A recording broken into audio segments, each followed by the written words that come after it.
Assalamu alaikum wa rahmatullahi wa barakatuh. Et soyez les bienvenus. Inch'Allah, aujourd'hui, on aborde le troisième épisode de Al-Amin, là où on parle de la consolidation dans la vie du prophète sallallahu alayhi wa sallam, de la paix entre musulmans et les hommes d'autres confessions. Et aujourd'hui, Inch'Allah, on continue toujours sur le même thème, le thème du respect, équité et la justice dans le sira du prophète sallallahu alayhi wa sallam. Moi, je suis Teslim Adiyema et avec moi aujourd'hui encore dans le studio, c'est M. Mohsin Hamza et aussi M. Amoussan Abdel Ghaffar. Soyez les bienvenus, monsieur. Inch'Allah, j'aimerais commencer avec vous, M. Mohsin. On sait que dans la vie du prophète sallallahu alayhi wa sallam, il y avait plusieurs guerres. Est-ce que vous pouvez nous donner quels sont les enseignements de la guerre liés aux règles de la guerre que le prophète sallallahu alayhi wa sallam nous enseigne? Si je prends un cas, par exemple, le prophète sallallahu alayhi wa sallam a condamné le meurtre à des civils ou même à des non-combattants parmi les non-musulmans durant la guerre. Quels sont les enseignements de l'islam que le prophète sallallahu alayhi wa sallam nous enseigne? Merci beaucoup une fois encore. Alhamdulillah Rabbil Alamin wa salatu wa salam ala Rasulillah amma ba'd. Concernant les batailles et les expéditions en islam, avant de répondre à votre question, permettez-moi d'introduire quelque chose. Les gens disent que l'islam a été répandu par l'épée. Ils ont forcé les gens à entrer en islam avec l'épée.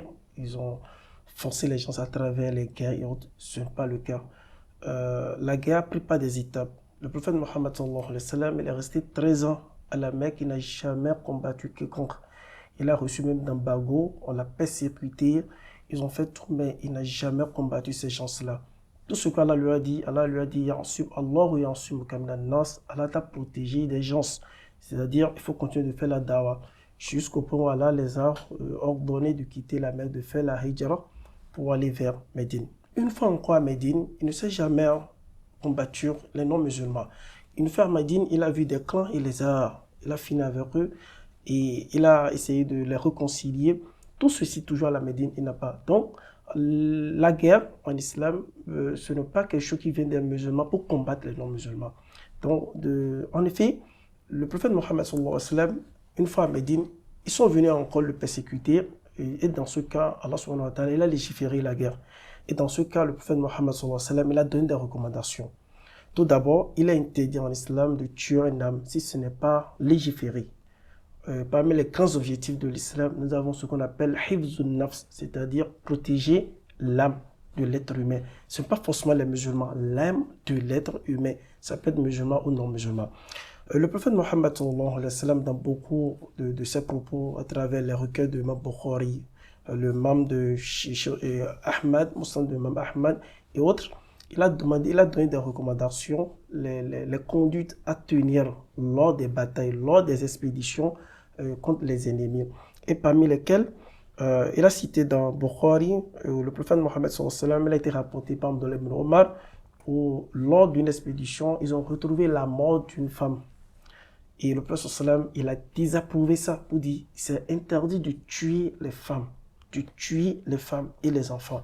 Il est venu aussi dans d'autres récits où le prophète Mohammed sallallahu alayhi wa sallam, il a interdit de tuer les enfants, de tuer les femmes, de tuer aussi les moines, ce que nous appelons les ermites, ceux-là qui sont isolés pour prier, qui ne sont pas dedans. Et par extension, ce qu'on appelle par analogie, les savants ont dit, ceux-là qui ne sont pas des agresseurs ne doivent pas les combattre. Il est venu même de ne pas couper les arbres, de ne pas tuer les animaux, de ne pas détruire, comment dit-on, les biens publics. Qui appartient aux non-musulmans. Aux non-musulmans, de façon générale. Ça peut être de musulmans, non-musulmans, on ne doit pas le faire. Vous voyez, donc, couper les arbres, tuer les animaux, à moins que si vous voulez consommer ces animaux-là. Vous voyez, on voit aujourd'hui, on dit, ils ont violé. Ce n'est pas de la religion. Le prophète sallallahu il a désapprouvé ça. Donc, voici quelques récits venant du prophète Mohammed. Cela veut dire, même si les musulmans le font, cela ne provient pas de l'islam. Oui, nous avons notre excellent modèle qui est le prophète Mohammed. C'est avec lui que nous pouvons comprendre l'islam. Regardez ce qu'Allah a dit, In kuntum tuhibbuna Allah fattabi'uni. Il a dit, si vous aimez véritablement moi, Allah, suivez le prophète Mohammed sallallahu alayhi wa sallam dans tout ce que vous faites dans la religion. Donc si nous voyons ceux-là qui se disent des musulmans aujourd'hui, des extrémistes, ils tuent, ils bombardent, c'est-à-dire le non-musulman a des problèmes avec eux. Sur tous les plans, ce n'est pas de notre religion. Il a d'autres intérêts derrière ça. Il a d'autres objectifs, ils sont d'autres objectifs derrière ça. Merci beaucoup. Monsieur Abdel Ghaffar, est-ce que vous avez un mot à ajouter sur cela? Alhamdulillah, Rabbil Alamin, c'est que le frère vient de mentionner la vérité. C'est ça le comportement, le vrai comportement d'un croyant. Le prophète Mohammed sallallahu alayhi wa sallam a pratiqué les enseignements des dits d'Allah subhanahu wa ta'ala en guise de modèle.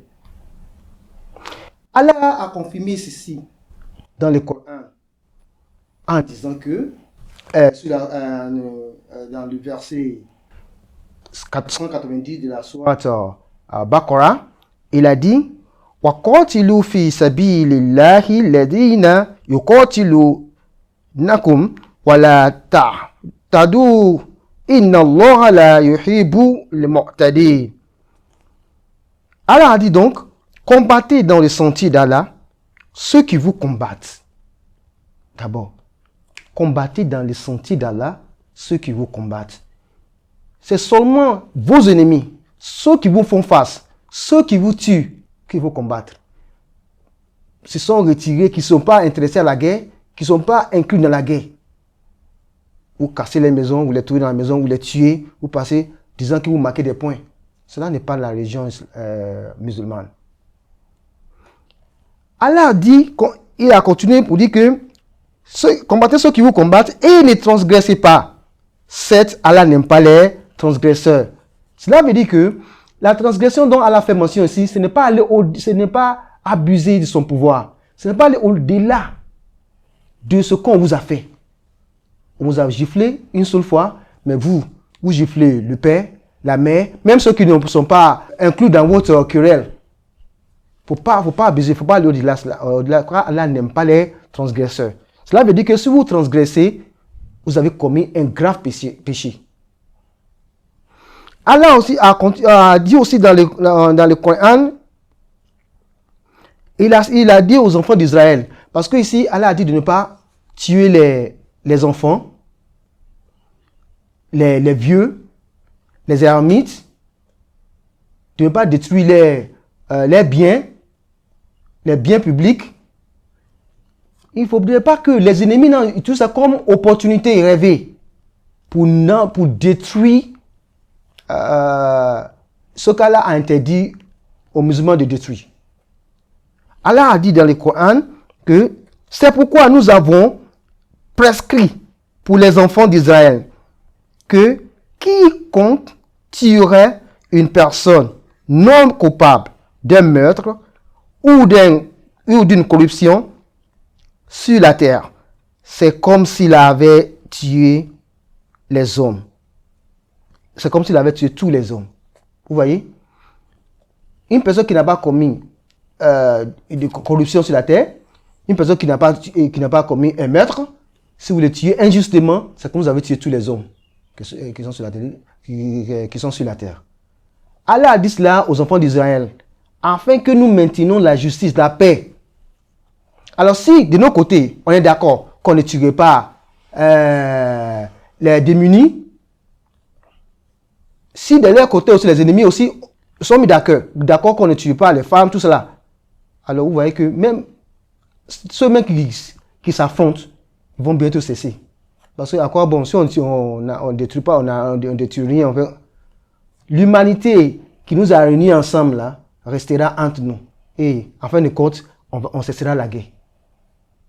Donc c'est ce qu'Allah ordonne dans les deux camps, les musulmans et les non-musulmans, de ne pas abuser de leur pouvoir. Et vous voyez, comme le frère a mentionné tout à l'heure, à la Mecque, tout ce qui a été arrivé comme injustice au prophète Mohammed sallallahu alayhi wa sallam, Allah ne lui a pas ordonné de faire une revanche. Non. Et lui aussi, il n'a pas d'intention de le faire. Jusqu'à ce qu'il soit chassé même de la Mecque. Avant que ce verset n'arrive. Et que c'est ce que nous tous, nous devons émuler comme comportement. que vous soyez musulman et non musulman, acceptez l'autre comme l'un de vous, comme un enfant d'Adam, issu de même père. Et bien sûr, nous sommes issus de même père. Et ne pas détruire l'autre pour suivre sa passion. Qu'Allah facilite notre compréhension. En pleine hostilité, l'islam nous encourage de maintenir la justice, le respect des droits des autres et de ne pas tuer ceux qui ne se combattent pas, ceux qui nous combattent pas. Donc, ceci nous démontre même les bases du vivre ensemble. Donc, et c'est ce que l'islam essaie de nous faire comprendre. En tant que musulman, ces enseignements sont très très importants.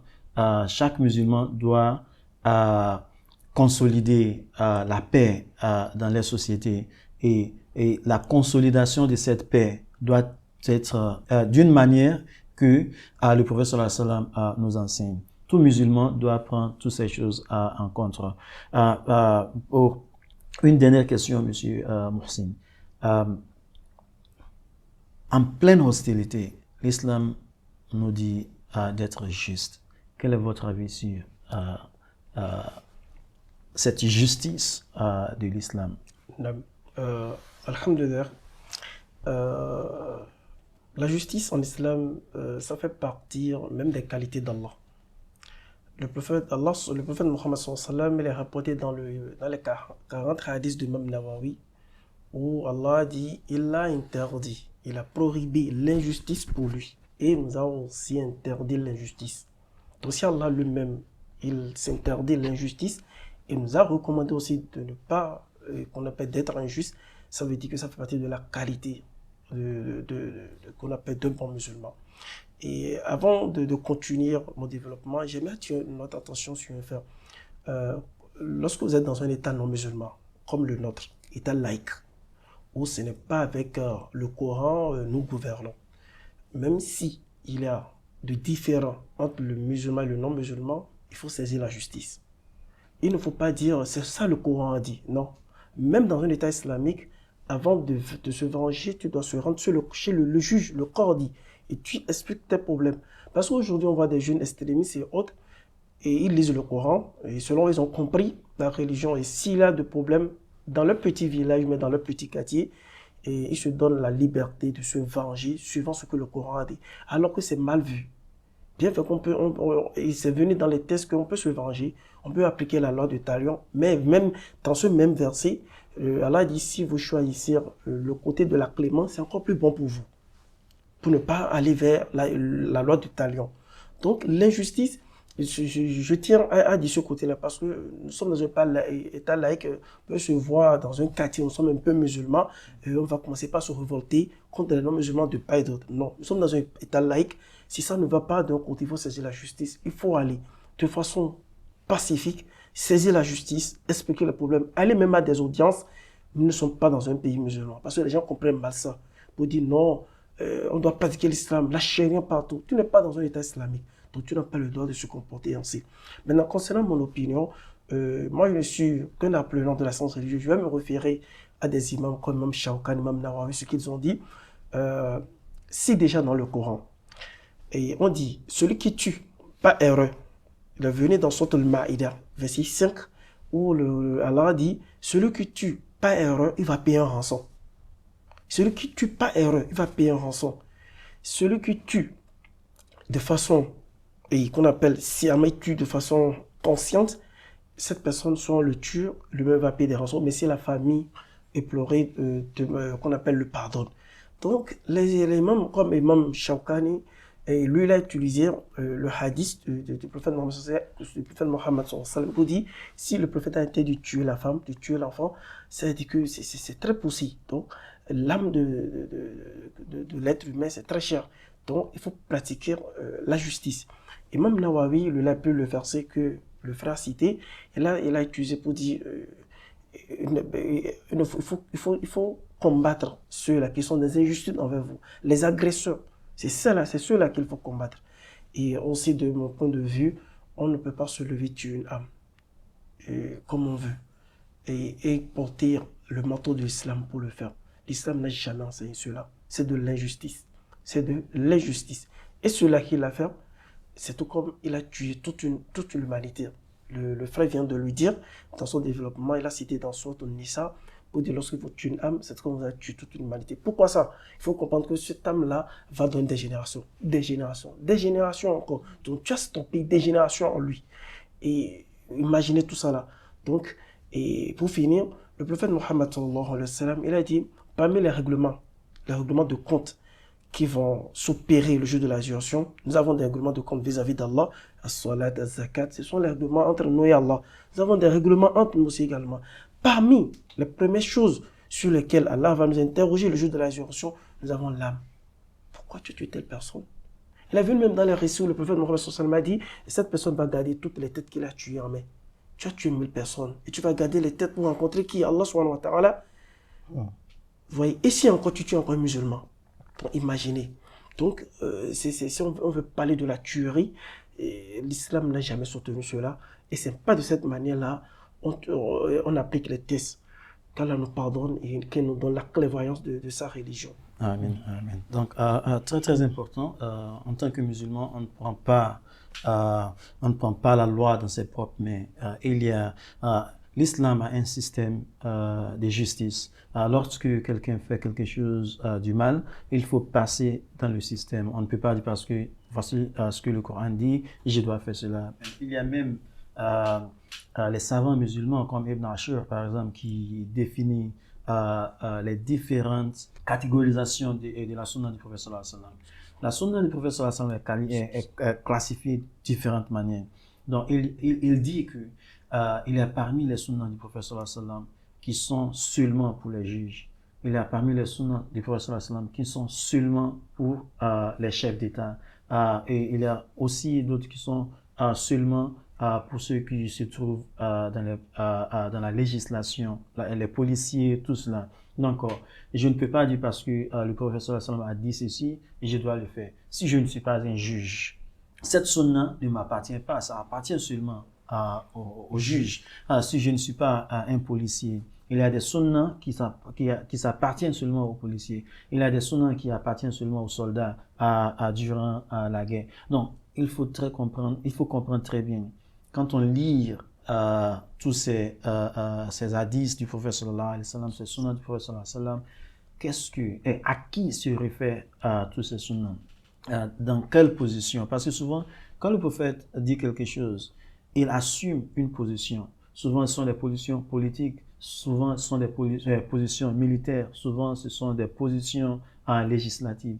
Donc, il faut comprendre quel est le contexte, quelle est la situation dans laquelle le prophète sallallahu alayhi wa sallam explique ou dit tout ce qu'il dit pour qu'on puisse bien utiliser ceci. Un musulman, tel que vous l'avez dit, ne doit pas aller voir quelqu'un et tuer la personne. Mais ce qui m'envoie ici la dernière question que je veux poser à monsieur Amoussa. Tous deux, vous avez vous avez fait allusion au texte coranique et même de la sunna du prophète sallallahu alayhi wa sallam, où le prophète sallallahu alayhi wa sallam, ou même le Coran, nous dit de ne pas tuer ni les enfants, ni les vieux, ni détruire les biens des non-musulmans, parce que ce n'est pas eux qui se battent avec nous. Donc, si une personne ne vous combatte pas, même si ce sont ses frères qui vous combattent, attaquez les frères, attaquez ses frères par lui. Vous voyez, donc c'est ce que l'islam nous dit. Donc ma question à vous, c'est que quelles sont les implications et aussi les leçons qu'on peut tirer de toutes ces évidences textuelles coraniques et de la sunna du prophète sallallahu alayhi wa sallam que la question à vous deux, mais j'aimerais commencer avec monsieur. D'abord, la première leçon qu'on peut tirer de cela, c'est l'installation de la paix. L'installation de la paix, dans la mesure où, si on vous dit, vous allez vous battre, mais il y a des conditions. Et les conditions sont telles que,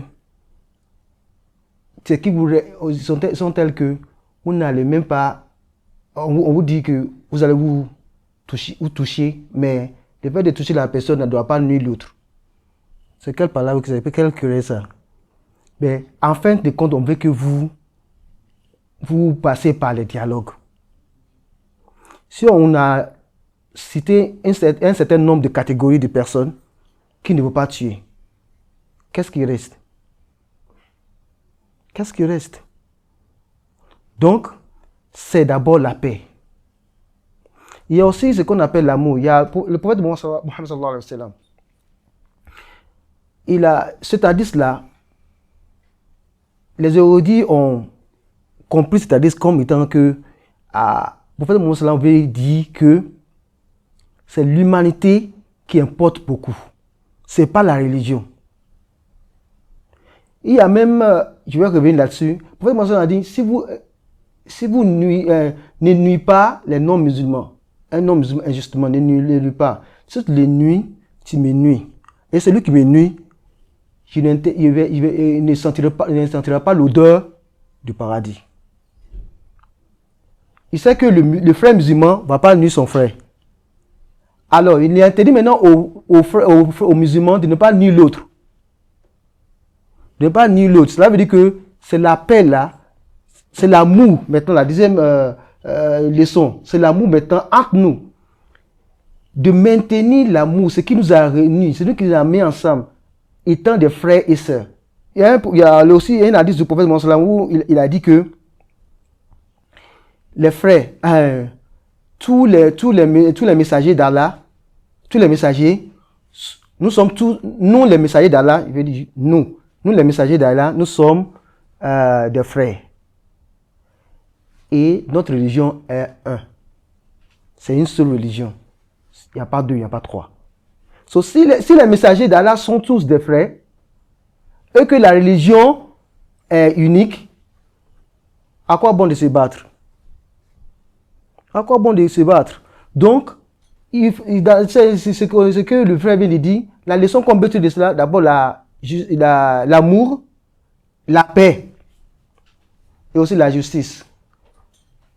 Remarquez quand Allah a dit, il n'aime pas les transgresseurs. Il ne faut pas aller au-delà. Il ne faut pas abuser de ta revanche. Il ne faut pas aller plus que, faut pas faire plus de mal que ce qu'on t'a fait. Mais si tu pardonnes, c'est encore plus mieux que toi. C'est mieux pour toi. Donc, vous voyez, Allah lui-même a installé l'amour, comment dirais-je, la justice. Et juste, ce qui ne veut pas aller plus, il ne faut pas dépasser les bornes. Donc, c'est en quelque sorte les leçons qu'on peut tirer de ces hadiths et de ce verset coranique. Non, merci beaucoup, M. Mohsin. Un dernier mot. Et la première leçon qu'il faut retenir, le musulman ne doit pas être quelqu'un qui est belliqueux, quelqu'un qui aime la guerre. Ce n'est pas de notre nature. Le musulman doit être quelqu'un qui est pacifique. Et ça fait partir, alhamdoulilah, nous étudions la vie du prophète Mohammed sallallahu alayhi wa sallam, c'est ça même l'islam. Si on dit, les savants disent, si tu veux vivre l'islam, fais étudier la vie du prophète Mohammed sallallahu alayhi wa sallam. Il a mis en application les tests. Donc la première leçon, le musulman ne doit pas être quelqu'un qui est belliqueux, il doit être quelqu'un qui est pacifique. Le musulman, en cas de différend, n'est pas autorisé à prendre la revanche. Nous sommes dans un pays, ça s'appelle un pays musulman, un pays laïque.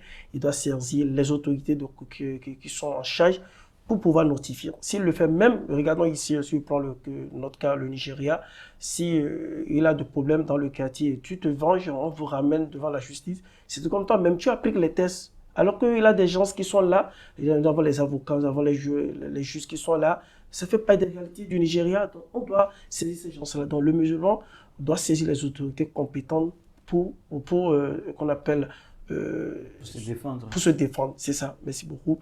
Et autre leçon tirée, il faut la justice. La justice, le musulman doit prôner la justice. Partout où il passe.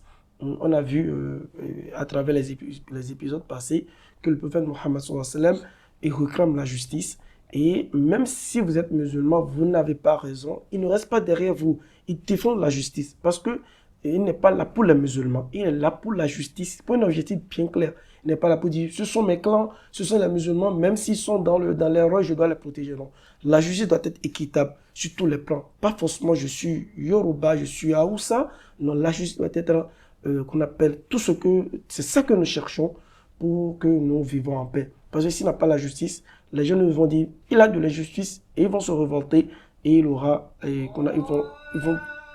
Ya Allah. Abubakar. Please, let me stop this.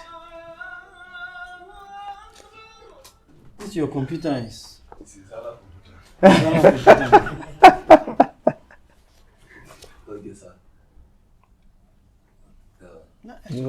Ah, mais j'ai aimé la manière que vous avez développé, je ne sais pas. Oui. Est-ce que vous pouvez continuer? Oui, Là? D'accord. Euh, Un moment. Et je continue? On y va.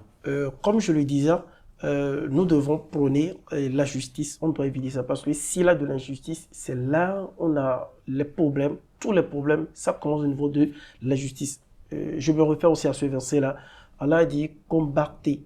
Maintenant, on vous a donné la permission de combattre ceux-là qui vous ont combattu injustement. Donc, l'injustice, ça fait partie des bases de tous les problèmes. Le musulman doit prôner la justice partout où il passe, dans tous les rangs, il doit être cet idéal-là. Le musulman ne doit pas dire ce bas monde-là, c'est ça ma vie. Il va dire que ce bas monde, on m'a amené ici pour que j'adore Allah. Wallah, à travers nos relations, à travers la paix que nous instaurons dans la société, ça ne veut pas être de l'adoration. Là, d'autres musulmans pensent que c'est de faire le salat, de lire le Coran. Les bons comportements, ça ne fait pas de l'adoration. Les bonnes paroles font partie de l'adoration. Donc tout cela pour aller vers le respect, l'équitabilité et la justice. Ah, merci beaucoup. Et bon, si je vais, parce que le frère disait, quand Allah nous donne la permission de se battre, d'aller en guerre, mais il nous donne aussi des conditions pour cette guerre. Et vous voyez même les conditions même sont comme si, mais si tu me donnes ces conditions, mais c'est quel genre de guerre je vais faire? Je ne peux pas tuer celui-ci, je ne peux pas tuer celui-là, je ne peux pas détruire ceci, je ne peux pas détruire cela. Mais quel genre de guerre est ça? Mais je crois que la leçon dans ceci, c'est que ne te batte pas, pardonne et cherche toujours la justice. Parce que si celui-ci ne t'a rien fait, pourquoi tuer ta personne? Pourquoi gâter? Pourquoi, vous voyez, pourquoi le déranger? Vous voyez. Donc, c'est ce que l'islam essaie de nous apprendre. Ne vous battez pas, ne vous essayez de pardonner, essayez de toujours pardonner aux autres. Et aussi, comme vous l'avez dit, M. Moursine, c'est de suivre quel est le système, le mécanisme de défense dans la communauté là où vous vous trouvez pour vous défendre. Donc, ne pas prendre la loi dans sa propre main parce que cela vous fait revenir à des revanches inutiles. Parce que si vous tuez quelqu'un tue une personne qui est proche de vous et vous vous revengez et vous prenez votre revanche, vous allez tuer la personne. Ils vont continuer, ça va se continuer comme cela. Donc, c'est plus mieux de prendre la justice, quels sont les mécanismes, le système judiciaire dans la communauté là où vous vous trouvez. En ce moment, nous n'avons pas des pays qui sont islamiques. On a des pays qui sont majoritairement musulmans, mais ils n'utilisent pas la charia de l'islam tel qu'il faut l'utiliser. Donc, jusqu'à ce qu'on a ces genres de pays, on ne peut pas dire on veut appliquer toutes les lois islamiques ainsi. Donc, on doit pour le moment s'adhérer au système qu'on a pour nous défendre, pour défendre notre justice et aussi chercher la paix parce que c'est ça la plus importante, plus importante. Vous voyez, et vous avez mentionné aussi le verset coranique qui dit que qui disait que si vous tuez une personne, c'est comme si vous avez tué tout le monde. Mais cela veut dire quoi? Parce que si Allah me donne la permission de tuer quelqu'un, mais aussi il me dit si je tue quelqu'un, c'est comme si j'ai tué tout le monde. Cela veut dire quoi? Cela veut dire qu'il ne veut pas qu'on se tue. Il ne veut pas qu'on s'entretue, il ne veut pas qu'on se tue. Donc, je crois que ce sont des leçons qui sont très, très importantes plutôt pour tout musulman de comprendre et aussi d'appliquer dans la vie. Merci beaucoup, monsieur, d'être avec moi ici aujourd'hui. Merci. Inch'Allah, merci aussi à nos téléspectateurs et auditeurs. Je crois que nous sommes arrivés à la fin de l'épisode d'aujourd'hui et on se retrouvera dans l'épisode prochain. Merci beaucoup. Assalamu alaikum wa rahmatullahi wa barakatuh.